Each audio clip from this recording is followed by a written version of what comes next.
Hello, नमस्कार. मी प्रीती आजच्या एका नवीन व्हिडिओमध्ये तुम्हा सर्वांचं पुन्हा एकदा स्वागत करते. कसे आहात तुम्ही सगळे? मस्त मजेत ना? आणि मजेतच राहायला हवं. तर आज मी देवघराचं डीप क्लीनिंग करणार आहे. तर म्हटलं चला डीप क्लीनिंग पण करणार आहे, त्याचबरोबर ऑर्गनाइज पण करणार आहे आणि त्याचबरोबर व्हिडिओच्या शेवटी मी दीप अमावस्येचा व्हिडिओसुद्धा यामध्येच ॲड केलेला आहे. तर हा व्हिडिओ पूर्ण तसा पाहायला गेला तर देवपूजेचा आहे असं तुम्ही म्हणू शकता. तर बऱ्याच दिवसानंतर असा देवपूजेचा व्हिडिओ मी तुमच्यासोबत शेअर करत आहे. तर चला आजच्या व्हिडिओला आपण सुरुवात करूया.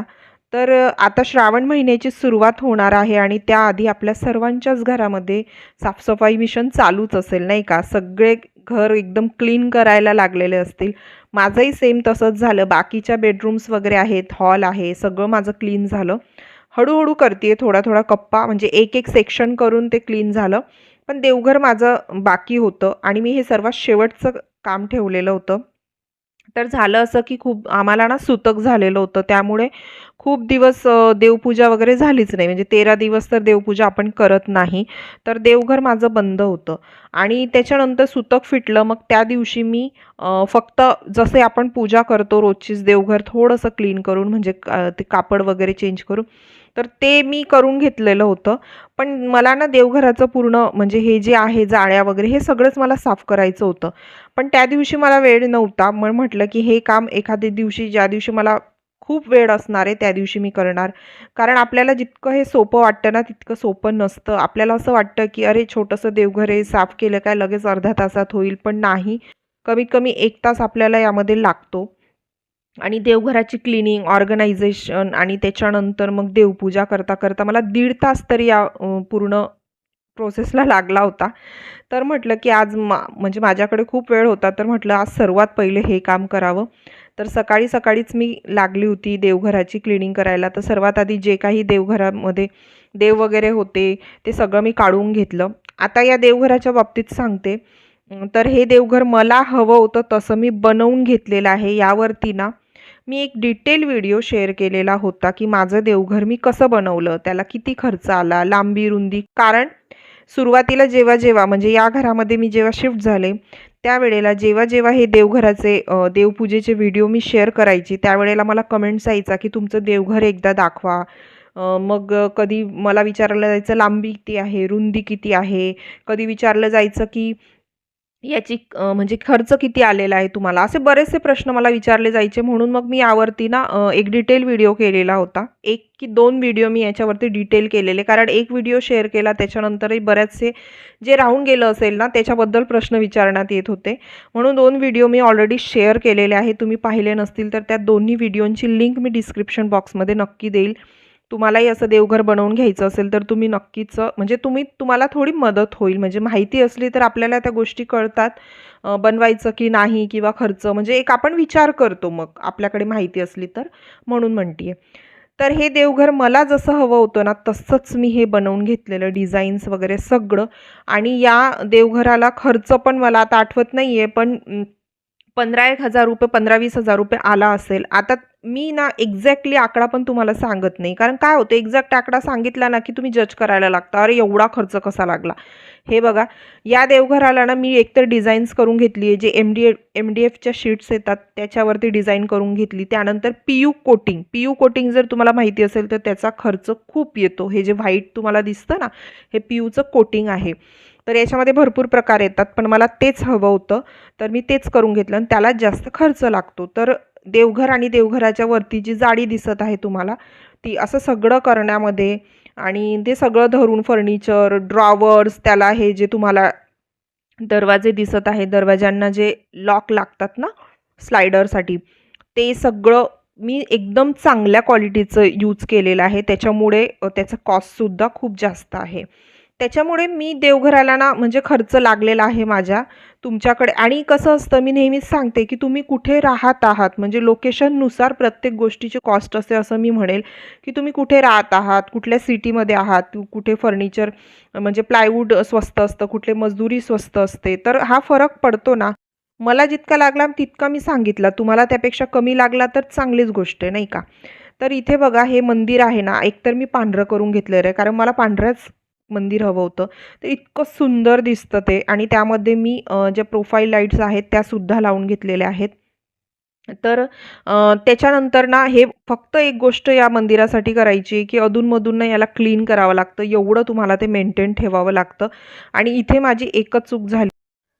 ती म्हणजे की देवघर बनवत असताना ना मला जसं हवं होतं तसं तर मी करून घेतलं. पण मी या गोष्टीचा विचार केला नाही, की नंतर ते क्लीनिंग करायला मला किती त्रास होईल.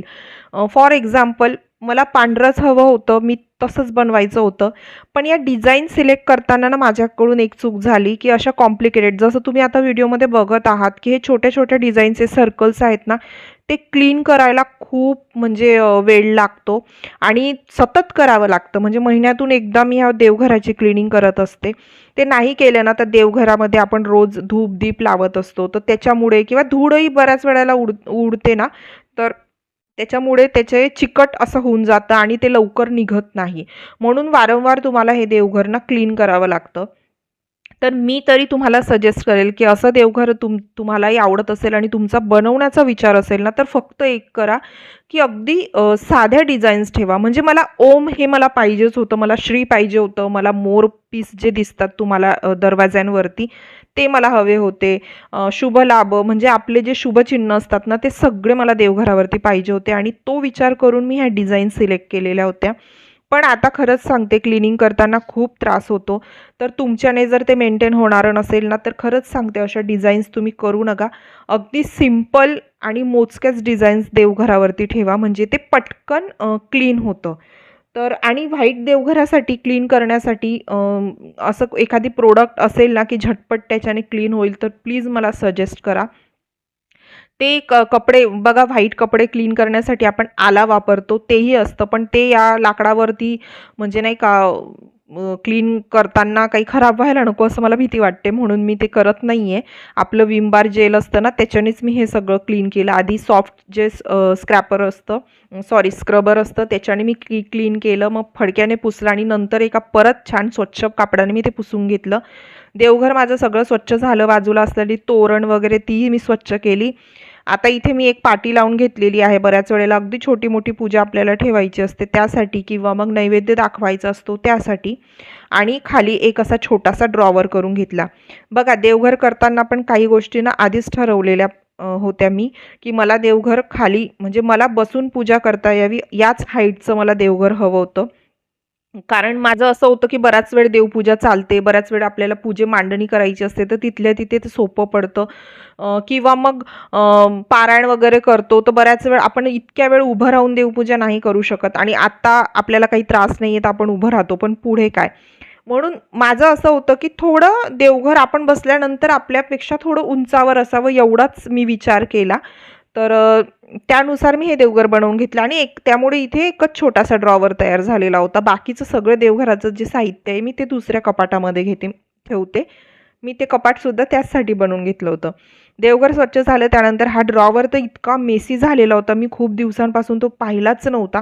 म्हणजे अगदी छोट्या-छोट्या सुपारी, नंतर माचीस, नंतर हळदी-कुंकू बाहेर न्यायसाठी जेव्हा मी छोट्या-छोट्या डबींमध्ये भरून ठेवते ते झालं किंवा कापूरचे डबे झाले. काही डबे तर रिकामेच पडलेले होते. इतकी मेस झालेला होता ना, तो सगळा मी पुसला आणि छोटे-छोटे प्लास्टिकचे ऑर्गनायझर्स मी म्हणजे ट्रे जे असतात ना, ते आणलेले होते. ते ठेवले. ते बरे पडतात मग नंतर पटकन उचलता येतात आणि खालचं क्लीन करता येतं. आणि त्यानंतर आता हा असा एक यूज अँड थ्रोचे आपल्याकडे असे डबे असतात, तर त्याच्यामध्ये मी सगळे आता ते छोटं-छोटं जे सामान मी असंच ठेवून दिलं होतं. नंतर माझ्या लक्षात आलं, की ते डब्यामध्ये ठेवलं तर जास्त सोयीस्कर होईल. म्हणून मी तो डबा आता काढून घेतला आणि त्या डब्यामध्ये सगळं ते साहित्य ठेवून दिलं. म्हणजे तो डबाच्या डबा मग खाली ठेवला तर जास्त मेस होणार नाही आणि असे यूज अँड थ्रोचे डबे खरंच आपल्याला खूप कामी येतात. मी तर बराच याचा उपयोग करत असते. आता इथे सगळं ड्रॉवर माझं जे आहे ना ते ऑर्गनाइज झालेलं आहे. रोजची मला लागणारी पुस्तकं, जपमाळा वगैरे आणि रोजचं जे साहित्य आपल्याला लागतं ते सगळं मी इथे ठेवलेलं आहे. फक्त तेलाची बरणी आणि धूप स्टिक वगैरे असतं ना, ते मी फक्त मंदिराच्या बाजूला, देवघराच्या बाजूला ठेवलेलं असतं माझं. आता देवघर स्वच्छ झालं म्हटलं चला आता देवपूजासुद्धा करून घेऊया. देवाचं हे कापड वगैरे होतं ते सगळं छान चेंज केलं मस्त आणि देवांना हार, देवांचे फोटो वगैरे पुसून घेतले. हे मोरपीस मी देवघरामध्ये लावलेलं आहे. मोरपीसचे खूप फायदे आहेत आपल्या घरामध्ये म्हणजे मोरपीस हे असायलाच पाहिजे. माझ्या घरामध्ये मी सगळीकडेच मोरपीस ठेवलेले आहेत. ह्याच्यावरती ना मला एक डिटेल व्हिडिओ तुमच्यासोबत शेअर करायचा आहे, पण तो कधी करता येईल मलाच माहीत नाही. आणि इथे बघा, हे मी आधी ना सेलोटेप लावलेले होते, पण सारखे सारखे लावले ना तर त्याच्यामुळे ते मोरपीस जे आहे ना ते खराब होतात. म्हणून मी आता अगदी छोटासा सेलोटेप लावला होता आणि तेवढ्यावरच हे मोरपंखी ठेवले होते. त्यानंतर माझी रोजची जी देवपूजा असते ती मी आटपून घेतलेली आहे. पंचोपचार पद्धतीने मी पूजा करत असते. ते म्हणजे काय, तर याच्यावरती पूर्ण एक डिटेल व्हिडिओसुद्धा मी शेअर केलेला आहे. कारण जसं मी म्हटलं की देवपूजेचे व्हिडिओ शेअर केले की तुमच्या कमेंट्स असतात. म्हणून प्रत्येकाची एक देवपूजा पण करण्याची पद्धत असते. प्रत्येकाचे विचार हे वेगळे असतात. मी परत सांगते, कोणाला खूप वेळ देवपूजा करायला आवडतं, तर कोणाला फक्त देवाजवळ नमस्कार करायला आवडतो, कोणाला फक्त रोजचा दिवा आणि धूप लावलं तरी त्यांची देवपूजा होते. हा ज्याच्या त्याच्या आवडीचा प्रश्न असतो. ज्याला जसं आवडतं तसं करावं, पण घरामध्ये रोज 2 वेळेला देवपूजा ही व्हायलाच हवी. चला.